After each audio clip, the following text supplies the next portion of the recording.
Everyone, so this is the Dream Wave forecast for November.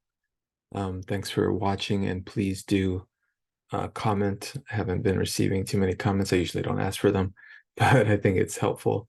Some friends have been giving me some feedback, and it's been great to hear such things. And thanks, Kirk. Appreciate that. And so let's start. So I wanted to note that last month I brought up that the Pluto square Mars that was happening on October 7th and 8th, the weekend on October 7th, was going to be very violent and intense. I didn't say anything more, but that's when it turned out that the Middle East kind of blew up with reports. And so I wanted to note that whatever's kind of, however this kind of space place works, it did blow up in violence, and it's continuing to blow up, and not just in the outer world, but more so in the external, because we're all being lit up to adapt a polarity response, to take one side or the other. It's kind of clear that I mean, it's obviously a very lopsided perceptual frame in which to see this, and it's easy to see it in a very kind of, at least I think it is, but I'm not going to get into that. But it did begin around that weekend with that Pluto Mars square, and that was Pluto and Capricorn squaring Mars in Libra, I think, because then not long after Mars went into Scorpio. And the theme of the dream wave for the month of November will not so much, well, it'll continue to revolve around what Mars and Pluto have created. It will be the thematic of Venus, and this is because Venus is going into Libra, and right now the south node where the eclipses will hit for the next 2.5 years is going to be Aries and the Libra polarity. And so our south node is being ruled by the past of like past relationships, and Venus is really strong, ruling the south node, but it's also creating a space for new relationships and new doors and gateways to open. And so I characterize it here as seeing through, I wrote, though I got to add the R, seeing through the mist around or in front of the eye of the heart. I'm going to go over my usual kind of breakdown. The planets are the walled dream, symbols of our caged dream, the narration of our fevered dreamscape construct. The planets impel, but do not compel. The chart is the space time traces out for our journey. We design the walls of our creatrix with grace and gratitude. The purpose of life is to play out what we do not yet understand, and then to remember back into ourselves, each in every shard of memory with charges released. Time carves out the space where we dictate our verse, waiting as we grasp the waiting vine. We are simultaneous incarnations in nonlinear time streams. Earthers, not earthlings, temporary avatars we occupy, and we wait for the steady, day-to-day earned realizations and epiphanies of truth. We are ultimately energetic orbs of light, amorphous, illimitable, potentially unbound, beyond the circles and squares of time. Now, what I'm doing every month, for those who are not clear, is I'm describing the sun as it moves through each and every single gate of that particular month. The gates for the month of November comprised mostly of Scorpio ruled, and some Sag at the end, some Sagittarius. Now, the sun, there are many ways to see what the sun is. Many cultures acknowledge it as the giver of life, but the reverse can be said to be true, as is as is what I speak about the gates being inside of us, I also speak about the planets moving inside of us, how we, our inner mirrors the outer. So not just the so above, so below phrase, but so within, so without.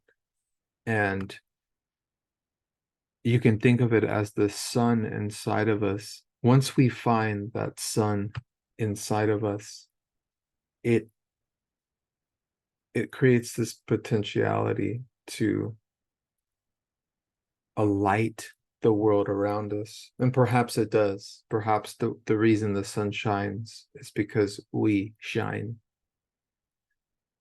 And every month, what I notice, how in every one of these gates that the sun passes through, there is a thematic choice that comes up as the month progresses during that particular time period. Usually it's 3 to 4 days. And here in the month of November, we're starting right off the back from October 30th, October 31st, which is, as many have mentioned, is a time of the year where the dark, how would I describe it? That which is indirect, that which is peripheral, that which is shadowy, that which is misty, has sway. The sun loses its force at this time of the year, in the sense that it's more of a time to hermitage, to kind of spend time more with yourself than others. And some people I've spoken about this are, some people, when they suffer from depression, for example, they become more addicted to the state of, it's almost like the addiction is in itself to particular seasons, and winter being a very kind of dark, misty, difficult, depressive, possibly season. So it's always it can always be perceived as like a rough, challenging time, because what we're doing is we're rummaging through our past, and we're rummaging through kind of our dark past within ourselves, and we're coming to new terms with it. And this is the challenge, especially around the most intense month of the year, which is October and November, I would say. But especially this October with the eclipses. We're coming off the eclipse of October 28th. As I'm recording this, it's maybe 4 or 5 days to the eclipse. This is a Taurian eclipse. So this eclipse, for those who are listening before November 1st, this eclipse is very unsettling to the practical everyday matters of life.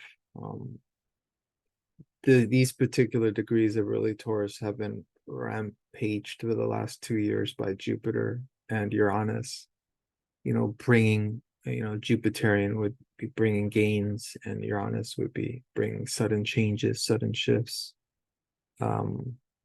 unsettled transformations and chaos.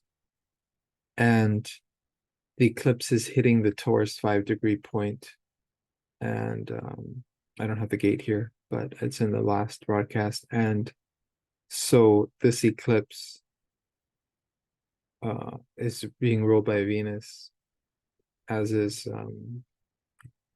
the planet that Venus is, as is the sign Venus is going into. So Venus both ruling kind of Taurus and Libra. And so as we begin this particular month, on October 31st, around Samhain, we're dealing with gate 44, this Scorpio gate, about symmetry and patterns. Now, one of the ways that we learn as human beings, there's only 2 or 3 ways you really learn, and one is pattern recognition. And so this particular gate, it's important to realize there's a freezingness that comes with this gate, because humans have a hard time repeating, wanting to do things because they feel like they're going to make a mistake again. Like it's like an ever encroaching shadow of the past that's coming back. And so this gate is about perceiving old patterns, but creating anew. And I just started adding the earth, which is the opposite to the sun. I've been adding the earth gates for this month. So the earth gate, the polar opposite. Sun and earth are always polar in human design. And there is no like acknowledgement in astrology of the earth, but in human design there is.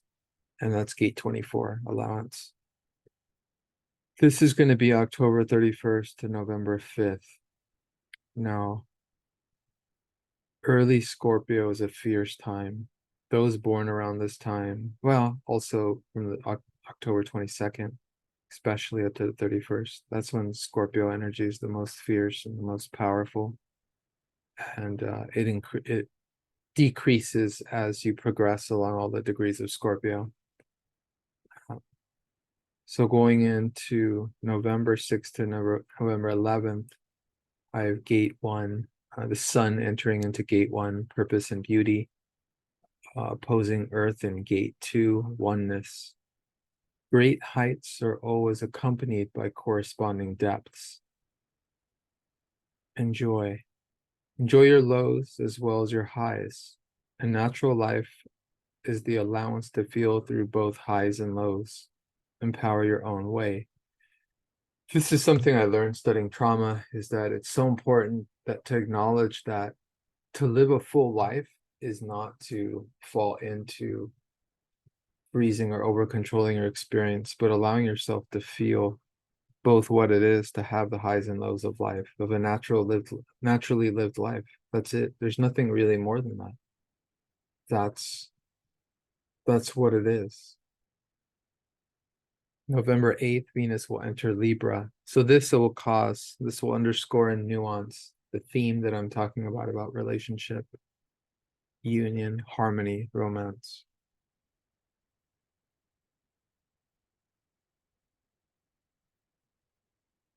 November 12th through November 16th, the sun will go into gate 43. That's the gate of insights. People who have this gate need to have their own clear insights. They can't always really hear the insights of others. There's like a deafness sometimes. Gate 23, it's opposite. That's where the earth is assimilation and transmission. With the gate 23 and 43, especially together, when you have the channel of the genius freak, you have just constant access to knowingness and knowledge that comes out. Now, so as I'm saying, November 12th to 16th, listen to your own insights or be lost in the confusion of others' well-meant guidance. Around this time, Mars will be opposing Uranus. This is similar to last month, not as impactful though. Mars square Pluto was way more explosive. Mars opposed Uranus is more like a temper tantrum, an explosion of anger, and a challenge in controlling it. So watch for some political events perhaps occurring again this month around this time, November 11th, November 13th. Now, around November 13th, we have the new moon in Scorpio. That's going to be at 20 degrees. This is in gate 43, the gate of insight. Listen to your own insights and share them when asked. It's important as humans. I mean, the number one thing we're here for is really just share who we are, to share what we're good at. And that's what we owe to this present incarnation, this world. What's our performance in this life? Now, around November 17th to the 22nd, the sun goes into gate 14. This is the gate of prosperity. Earth will be in the gate of exquisiteness. This is about authentic expression. I wrote the meaning of this one on a separate essay because I wrote more insights. So give me a second. Or maybe I wrote it all. Force or flow. The power to push where there is no give or flow, or the power to hold to your will and strength. So the choice here, a lot of manifesting generators have this gate because it rules the pure manifesting generator channel of the 2034. And so I have this as well. And MGs have a lot of power. in this sense. This is a very selfish channel. It's a very it's an individual channel, and it's related to survival, and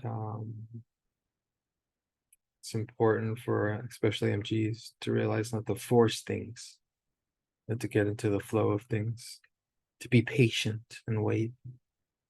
Very hard for MGs. On November 26th, around in the middle of this time, the sun will square Saturn. This is challenging as the solar force is frozen by Saturnian energy. And so there's a pause there with the life force. This will be in Scorpio, will be squaring Saturn. I think Saturn's still in Aquarius. And you could I'm going to note something about the charts at the end, I think, if I remember. Gate, or November 27th,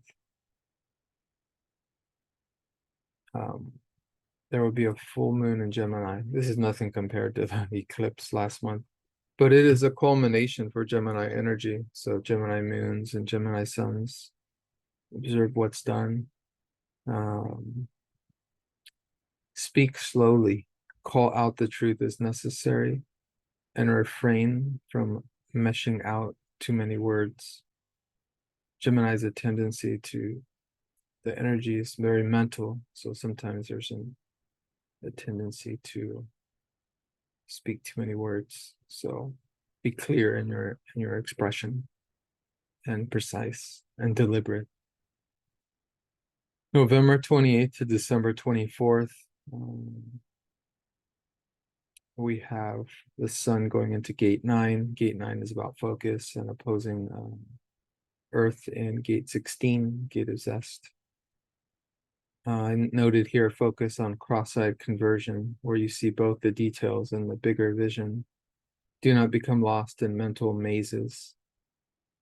Gate 9 is really the gate of focus.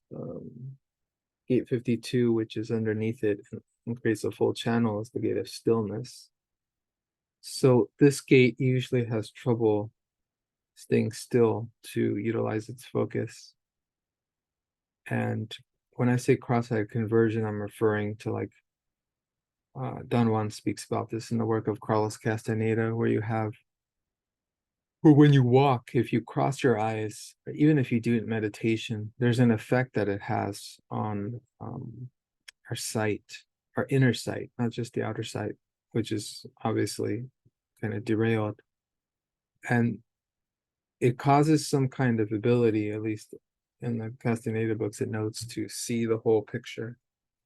When you do it internally as a type of meditation, it also has a, after the pain passes, it has an effect as well. It's kind of easy access to a theta state, or easier access, I should say. This particular gate underscores the nuances, the importance of seeing both the details and the bigger picture. And so I note here not to become lost in the mind, but to keep focus on the goals and what they are. And so this will go up till December 4th, beginning the next dream wave in December. And I just wanted to note here for foreshadowing of next month, should I say December, it'll enter into gate, sun will enter into gate 5, which rules time, and opposing Earth in gate 35, which rules boundlessness. Gate 35 is a Gemini gate that's very, it can't handle boundaries. It needs to expand itself. It needs its experiences. Noted in other words, some other notes rather, Mars enters Sag November 4th, so it will leave Scorpio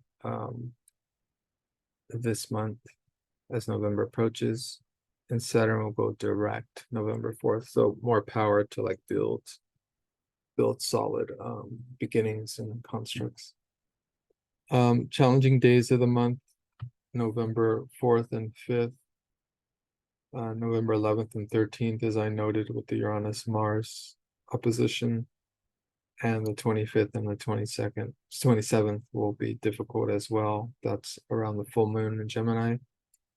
Powerful uplifting days, the 2nd, 17th, 18th to the 20th. Some December foreshadowing. The retrograde will begin, the next Mercury retrograde will be in Capricorn and Sagittarius. It will begin December 12th, but the shadow period will begin right at the end of November. So any things you really need to get done, any projects you need to have full force ahead, push it forth at this November. As many of you experienced, as I noted last month, October has been a very exhausting month, and there's just been a lot of energy, almost too much. And it's a month where it was really important not to exert so much energy outside yourself, but a lot of rest and a lot of time to yourself is really important. There's still time for that. It's October 23rd today. Especially in preparation for this new moon. I mean, for this eclipse Saturday on the 27th. And I also noted the Pluto moon breakthrough days. These are days where the emotional energy is very high. But these are also breakthrough potentialities to really face things, to really mesh things out with another, to really talk things out. This is going to be November 3rd. Moon will oppose Pluto, so it'll be in Cancer. Moon will be in Cancer in the beginning, right after Gemini. On the 10th, Pluto will square the moon, so it'll probably be in Libra. On the 17th, the moon will conjunct Pluto in Capricorn. On the 23rd, the moon will be in Capricorn. And it will be, no, it won't be in Capricorn. It'll be in, I'm forgetting already. Let's see. Opposite of Libra is Capricorn. Oh, I don't know. I can't think about it right now. Moon square Pluto on the 23rd, and then at the end of the month, the moon will oppose Pluto, and this will be right before the retrograde of December. So overall, as I noted, the month of November, themes of relationships will be strong. We're going to go through another difficult time in the middle of the month with that Uranus Mars. And so that's the temper, watch the temper. And overall, November is the month of Scorpio. So it is a time to really explore the depths of yourself and authentically with others. I hope you enjoyed. Please comment and subscribe. And I want to note too that I'm going to start probably adding, I'll do a video on this. What can really help with astrology is knowing where your ascendant is, so that you know where all the planets are moving through. So for example, you could be an Aries ascendant, a Taurus ascendant, a Gemini ascendant. All the different ascendants go through an experience of life, all in a similar way. So for example, Taurus ascendants are all going through career changes right now. Gemini ascendants will be going through that in the next couple years. Cancer ascendants will do that in 5 to 6 years. So it's interesting to know where your houses are, and I'm going to do a video on that so you can have a sense, because I may start doing a podcast where I am describing where all the where your particular houses are and where the planets are in relation to them. In a sense, one could look at astrology as like we are every sign, because we have every single sign in our house. So we're going through everything. It's just we're going through them at different parts of our life. Human design, of course, focuses that a little more, as you have very, very particular gates in Scorpio, not just the house of Scorpio. So hopefully this was helpful, gave you some guidance for the month. Thank you so much.